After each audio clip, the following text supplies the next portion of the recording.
অনেক সুন্দরভাবে ইফতার সামগ্রী সাজানো হয়েছে রোজাদারদের জন্য। দেখতে পাচ্ছেন কয়েকজন ছোট কচি কাঁচা রোজাদার দেখেন বসে আছে। মুসলমানদের 5টি মূল খুঁটির মধ্যে রোজা অন্যতম। যে কারণে বছরে একবার 1 মাস সবাই রোজা রাখতে চেষ্টা করে, যারা শারীরিকভাবে সক্ষম এবং ছোট, যেমন এই যে নূর মোহাম্মদের মতো মানুষ। না বাবা এখন না, তারা রোজা রাখতে পারে না, কিন্তু যারা শারীরিকভাবে সক্ষম তারা রোজা রাখে। বাবা এখন না, এখন বাচ্চাটার মন মানতেছে না, ও খাবে। ও এখন না, উঠো উঠো উঠো উঠো, বাবার কাছে এখন না, পরে দিবে তো। আমার এক বড় ভাই বসে আছে। আলুঘাটি দিয়ে মেহমানদারি করা হবে। তার আগে ইফতার সামগ্রীতে কি দেওয়া হয়েছে দেখেন। প্রথমে খেজুর দিয়ে মুসলমানরা ইফতার নিতে পছন্দ করে। তারপর দেওয়া হয়েছে বুট, ছোলা বুট।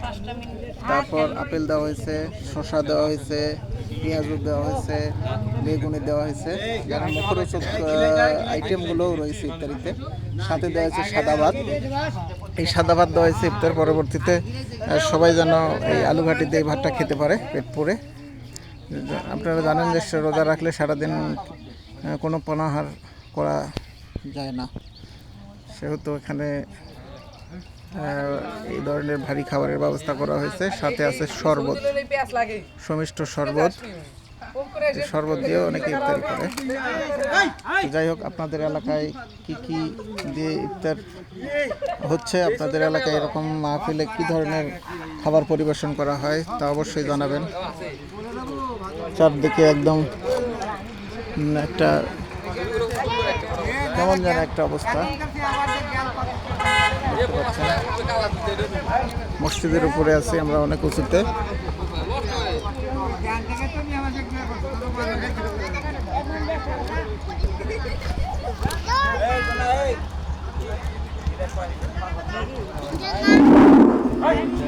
সম্মানিত গ্রামবাসী, মসজিদে ইফতারের আয়োজন করা হয়েছে।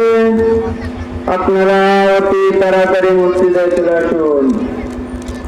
মসজিদে ইফতারের আয়োজন করা হয়েছে, আপনারা সবাই অতি তাড়াতাড়ি মসজিদে চলে আসুন।